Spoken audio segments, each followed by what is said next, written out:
everybody. Welcome back to another episode of the Agency Hour podcast. This is our special Monday morning edition. We call this Dev Minutes. It is me and Sarah. Say hello. Hello. We are the two developers here at Pixel and Hammer. So we get together before everybody else comes into the office, before the coffee is brewed, and talk about any and all things dev and industry related and any news that comes out or anything related to our field at all. So this morning, besides all of the Game of Thrones spoilers, we are going to avoid those, and we're going to jump right in. And today we're going to talk about the current state and the future state of smartphones and that entire realm of technology. And basically, this entire thing kind of just stems from the current or recent release or soft launch. I don't know if it's specifically available. I think they're still available for pre-order, but I do know all of the major tech companies and YouTubers and everybody who does tech reviews has them already, the Samsung Galaxy Fold. And was it this morning the first time you saw this, correct? Yes. Okay. So, for those of you on the same line as Sarah, basically what they did, if you could just imagine I believe 7 to a 7.5 inch tablet folded in half and put a screen on the front of the half that's folded, and you have the Galaxy Fold. So there's a screen on the front, kind of small, but then you fold it out and it's this big 7-inch tablet, but it's still your phone. It also has 6 cameras on it. There's one on the front of the Fold. There are 3 inside of the Fold and 2, I believe, on the back. Huh. So it's very interesting. That's where the price tag is coming from. Right. So the price of the phone is $2,000. And so really when it comes down to it, and if this is going to affect web development or responsive design or any of those things along those lines, I don't imagine it will, considering the fact that we're already designing for tablets anyways, right? I think responsive design is a really good answer for pretty much screens of all sizes. So I don't see how just changing the screen size to another different type is really going to affect a whole lot. Mm-hmm. It might give us some, I don't know, slightly wonky spots maybe in between the media queries, but... Right. Yeah, I think it's interesting. And this whole folding concept, I believe, has been a rumor or an ambition of other companies for a while now. I know that I believe Motorola is working on bringing back the Razr, which I love and I still own. So the best thing about flip phones, though, from back in the day, was how satisfying it was to hang up on people with them. You just don't get the same kind of satisfaction now. Right. Now you just kind of tap the screen and then... But you could snap those things shut. Right. So sorry about that. I think the whole thing behind the Razr is that it's not folding like a book like the Samsung one is. It's folding like the phones used to, right? Who knows when that's coming out? I don't even know if it was officially Razr 4 introduction. So that maybe they announced it or they have said something about it. I'm not sure where that's at in production, but I know since the whole Samsung thing has come out, Apple obviously already has their patents and everything in place for their foldable device. Mm-hmm. So I'm curious to see how that kind of plays out.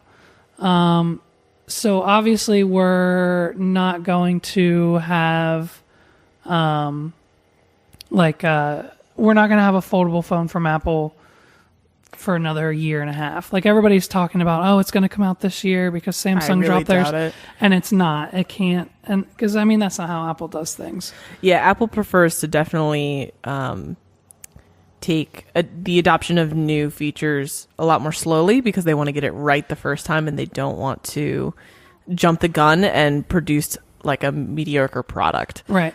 And I think along those lines as well is within the first couple of days, Samsung's already in trouble with this phone, right? So there were two cases. Well, there were more than two cases, but there were two main issues, but all resulting in the same problem.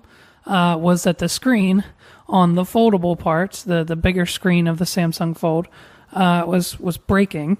Not in the sense of like physically, but the internals. Sometimes it was just a spot on the screen. Sometimes it was half of the screen. Sometimes it was the whole thing. And two factors were into play. One, there's a thin layer of plastic, I guess, that helps power that display on it, but it looks like a screen protector.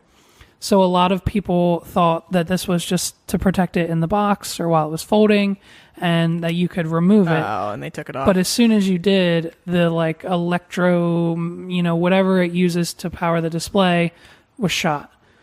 And then I'd still call that like a design flaw that Right. if like it either should not be that easily removable Right. or exactly. something. Well, and the fact that it's there and it looks like that. I think there was even one instance of a reviewer that didn't touch theirs or pick theirs off, but like it was already peeling back from the display like a screen protector would. Yeah. And then there were just random cases of other users whose displays just crapped out on them, which Samsung says they are well aware of the issue and that they're going to do everything they can to fix the problem, blah, blah, blah, like they always do when their phones explode or stop working. Or so this isn't the first time Samsung's released a phone that's been problematic. So, but they claim that like it can be closed and opened and tested like 200,000 times or whatever. So, but I'm curious. I think I would really love to see what Apple puts out. I know Hawaii is more a popular phone brand in, I believe, China and other countries along that side of the world. They have a foldable phone. You know how like Samsung's closes in this way? Well, Huawei's closes in the other way. So like the screen is always On the outside. right. So it's like kind of the opposite. I think It probably makes the phone cheaper, but it also, I feel like that could be dangerous as far as, just having that screen on the outside means it's going to hit more stuff. And I think we're just at that point now where it's like the one we're at first gen, right? Like there were a lot of problems with first gen iPhones and the first Android phone and like the first watch or the first smartwatch or whatever it may be. So I think this first gen foldable is kind of... To be honest, though, I'm really surprised they're going in this direction with smartphones. Like, the whole idea of a foldable screen, like the Razer one makes a little bit more sense to me because it's multiple screens and it just, the way you're flipping it up, or like if they did something where they added an extra piece to a smartphone to give you like a tactile keyboard or something along those lines, like those moves make a little bit more sense to me than having like an actual screen that folds in half. And I'm not really understanding the push for that there. Yeah, I think here's where we're at. I think in the realm of tablets and the realm of smartphones, right? Like tablets blew up. Tablets were a thing from like 2013 to like up until a year or two ago. And then everybody realized that, okay, this is cool. It's still a tablet. It does the same thing as my phone. But then in that same realm, phones were getting bigger, right? We have the iPhone XS Max and the Pluses and the Note, the Galaxy Notes and everything. So it was like, why am I carrying around this big tablet when I can just have a phone that's just a little bit smaller and does the same thing? So I think it's funny because we go in like this wave, right? Where we had started like way back when in whatever year, 1800s or 1900s or not 1800s, geez, in the 1900s when the big brick massive first cell phones were created. That had, In the 1980s? yeah, that's what, That's what I meant. So like we started with those and then we got smaller and smaller and smaller. Mm-hmm. Do you remember there was a Verizon phone?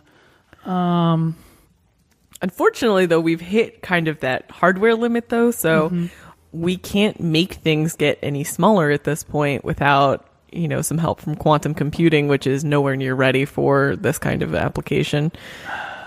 I forget what it was called. I think. So now the hardware is getting bigger again to help accommodate, wanting more RAM and more computing speed and all of that stuff. So I remember those. Yeah, so this is the Verizon Juke, and it was literally like this big, and it was like twice the width of your thumb, maybe. Right, and so, and you just had to slide it out and had this little tiny keyboard, but it was basically just to listen to music. But like this was the realm, so like we went from the huge brick, and then we tried to make them as small and thin as possible. And now we're going back up and we're creating these phones that are bigger and bigger. And now we have basically with the Fold and other manufacturers, tablet size phones. But see, I don't understand why they're not going in a direction of, and maybe this is just like a marketing thing.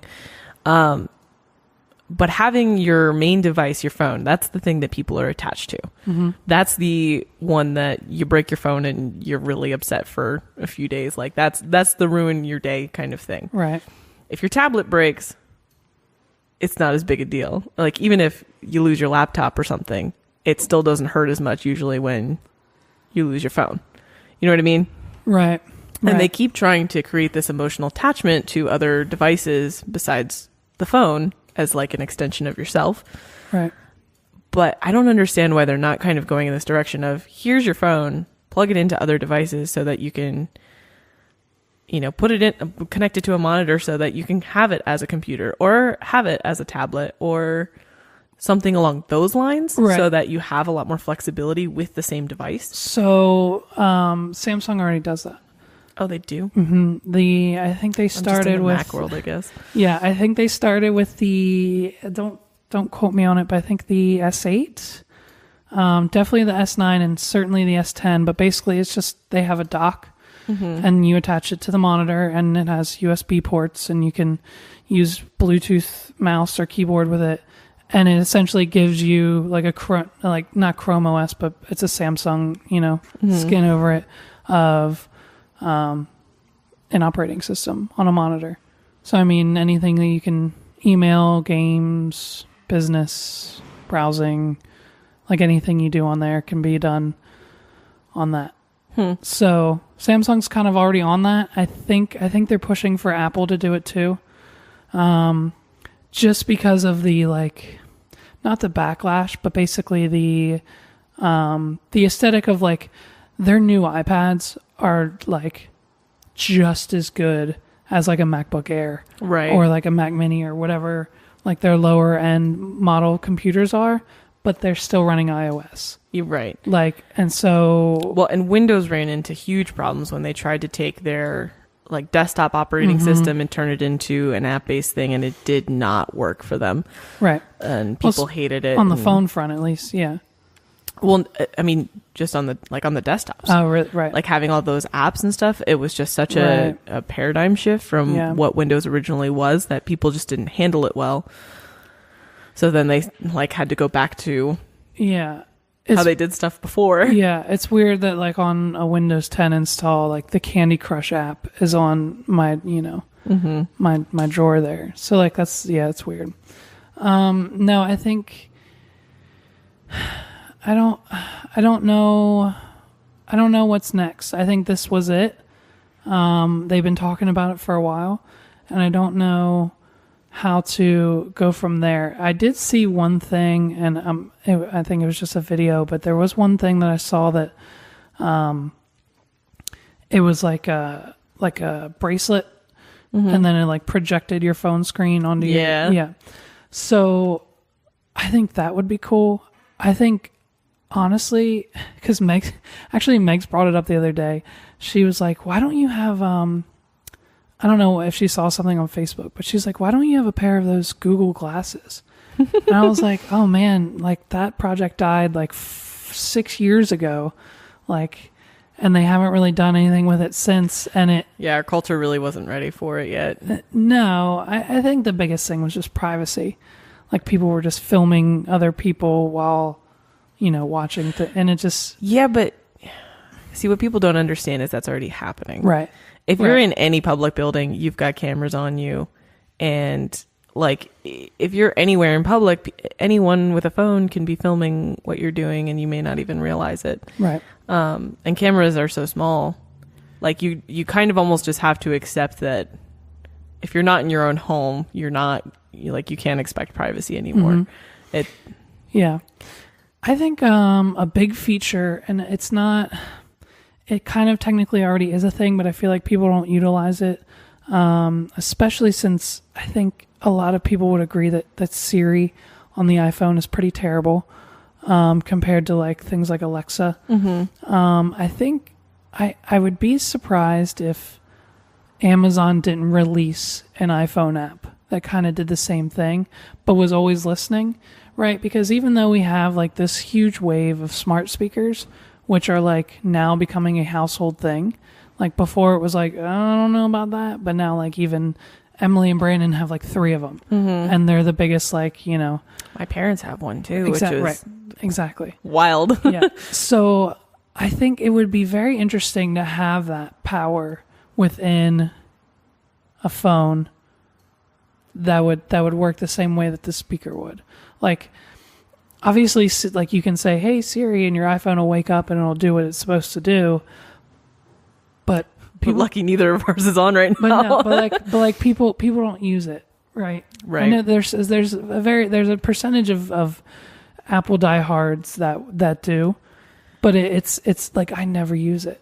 I never use Siri, but I use my Amazon Echo, and I'll talk to her for some reason. I think it's just because I know it's a superior product. So I'm curious, and I know like Amazon has done multiple attempts in the past to have their own phones, and those just fail miserably because they're not their OS isn't proprietary. Part of the problem too is that our market is just so saturated already that people love their iPhones, they love their Android, so it's hard competition to jump in with something new that doesn't, especially if they've got their own app store. I think that's where Windows phones really struggled.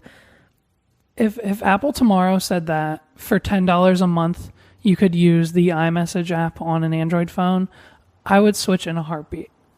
Like, the only reason keeping a lot of people, me, and I think Emily has said this as well, on Apple devices is that ecosystem and just the ease of iMessage. But they know that, so they're not going to give up their ecosystem because then you're going to go to other devices. Right. So they are very aware of that. But their devices are failing anyways. Like, they don't, like, their iPhone sales have dropped drastically in the last year or two because the phones are better and better. Like, you can literally go buy an iPhone 6 for $150, $200 on, Amazon or whatever, and it works just as good as Scott's, 10s Max. I'm still on the iPhone 6. Right, exactly. So like, I've had it for 3 years. There's no reason, right? So there's no reason for people to upgrade anymore, and that's where they're struggling, which is probably why they're now a credit card company and a TV production studio, and Yeah. And if I'm being totally honest, I see smartphones as like their days are numbered. I don't think it's going to happen anytime soon, but probably in about a decade or so, I'm imagining. We're going to see a pretty incredible marriage of wearable devices, AR, VR, and your handheld device. Right. And I think that is going to be kind of like the release of the iPod, or like it's going to be a big change. And I don't know. I'm hoping it'll go better than the way the Google Glass did. Right. But I think we're still headed back in that direction, which is why it confuses me when I see stuff like a folding phone. Do you think Google Glass would have been more successful if it wasn't $1,500? Do you think if it was like half that, more people would have bought it? Because I had an invite. I had an invite to buy it. But I don't think so, because a lot of people jumped on board with it. And a lot of people tried it out, and I think the real big issue with it was just the backlash. You know, we didn't have a whole lot of VR going on yet, and now VR is becoming much bigger. Right. Like if they released it today, it would be... I think it would be more widely accepted if they had released it today than... Right. When did they release it originally? I was in college, so... So at least like 4 years ago, 5 years ago? No. I don't think I was even... Whether I was 21 or not, 6 or 7 years ago. Yeah, see, at that point, like... I remember Microsoft kind of teasing an AR device, but VR really hadn't become something big yet. We had just sort of gotten like the Kinect for Xbox. Right. Which was awful. Which was motion tracking, but it wasn't any kind of VR or anything like that. Yeah. So I think as that becomes more widely adopted, you're going to see a much closer. I think those features are what's going to come next for the smartphones and devices. Okay. So like using them as the hub for like a virtual... Yeah, using them as a hub or... I mean, we already kind of have that with the Apple Watch where it connects to your phone. Right. So having more wearable devices like that or having the Google Glass come back as something that connects to your phone. Apple's been rumored for like the last 6 years to have their own... I'm sure they're working on something. Glasses. I'm sure. Yeah. I'm sure they're constantly in development for something along those lines. Right. It's just making sure that you've got the right, I guess, culture to release it into. Because if you get enough of the younger generation jumping on board, then... Well, I mean, like, could you imagine? I mean, Samsung is, I think, their main partner, but if for some unknown reason or, you know, the stars align and Apple partners with, like, Fortnite, and you can use their eyeglass or whatever they call it, their glasses, to actually be in, like, you don't see your character, but you're moving as your character in your Apple glasses to, you know, play these games or whatever. I mean, just taking that, technically, I guess that is VR, but like taking that, that experience, but you can make that even more mobile, right? The problem with VR now is everything needs to be plugged in, minus a select few devices out there, but like, you know, if I Apple think the next Oculus is going to be what? Is going to be a big step forward too. Yeah.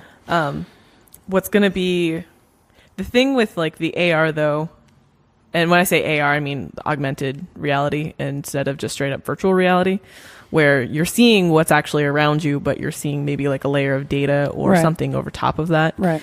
And they've shown some really potentially like limitless applications for AR from, you know, like having a meeting where you're not going anywhere, you're at your desk, like having a meeting with someone. You're at an empty conference table, but people are actually at the... Right, or doing 3D modeling on a surface that you're not actually doing anything besides manipulating an image that's coming through your glasses or, you know, anything from just shopping, looking for the best price and seeing, you know, the Amazon price sitting next to a product that you're looking at in the store or... So it'd be cool. So like... To bring it all back to like what we do, right? So how do you foresee this like AR, AI, whatever VR technology incorporated into websites? Like I think you just said the one thing that I thought would kind of be cool. Like if you have like an e-commerce store where you sell t-shirts and like you're looking at it, like, but you can click on the t-shirt and then you automatically see yourself in it or whatever, you know what I mean? Like stuff like that. I think would be crazy cool. I think as far as our role as like web developers in that would go, I think we're going to start building a lot more APIs for one. Right. Especially if we're building like an e-commerce of any kind, you're going to need an API so that these things can talk to your stuff and get your information, get your prices, get your products, that kind of thing. Right. Or do you think maybe like, because like I'm envisioning like, okay, I have my goggles on, I'm doing front end for a website, and I'm basically just like, I'm taking like my sketch file is here, right? And I'm just kind of like dragging them into my virtual browser, and it's automatically like, oh, here's the hero with this class, and this is how big it is, and background size cover. And like, do you think it would be more automatic that way? So you're talking about actually automating development. Right, yeah. Which is really hard to do. I mean, it would essentially... We are the automators. If we could automate our jobs, we would. Right. I mean, I think you'll see steps forward. Yeah. And you might be able to do some more like tactile I mean, I guess development. Really, if you think about it, it's kind of just but here's a the VR thing. version of Squarespace. As soon as you make that step forward, there's going to be something more complicated on the other end that's going to require your attention then. Yeah. So... Interesting. Because every time we do that, every time we make something easier, because like we have generators that will automatically generate HTML off of, a design. Right. And they're getting better and better. But now you also need to be aware of like JavaScript frameworks and making things move instead of just sitting there looking pretty and all of the fun stuff you absolutely love. Yeah. All right. All right, let's get to work. We have a meeting soon. Yeah, Thank you guys so much for listening. This has been another episode of Dev Minutes on the Agency Hour podcast. To hear all of our past episodes and everything else we're doing here, you can either go to pixelandhammer.com or agencyhour.com. Again, my name is Levi. Thank you guys for listening. Sarah? Adios. Have a good week, everybody.